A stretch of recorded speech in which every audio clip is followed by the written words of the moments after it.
بسم اللہ الرحمن الرحیم.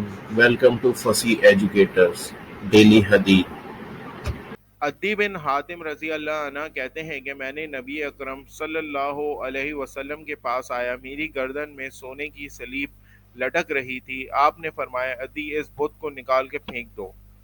میں نے آپ کو سورہ براہ کی آیت اتخذوا أحبارهم ورهبانهم أربابا من دون اللہ، انہوں نے اللہ کو چھوڑ کر اپنے عالموں اور راہبوں کو معبود بنا لیا ہے، پڑھتے ہوئے سنا. آپ نے فرمایا، وہ لوگ ان کی عبادت نہ کرتے تھے، لیکن جب وہ لوگ کسی چیز کو حلال کہہ دیتے تھے تو وہ لوگ اسے حلال جان لیتے تھے، اور جب وہ لوگ ان کے لیے کسی چیز کو حرام ٹھہرا دیتے تھے تو وہ لوگ اسے حرام جان لیتے تھے.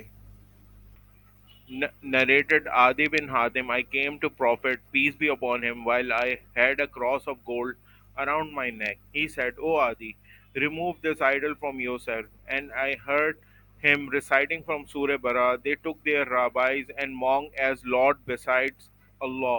He said, as for them, they did not worship them, but when they made something lawful for them, they considered it lawful, and when they made something unlawful for them, they considered it unlawful.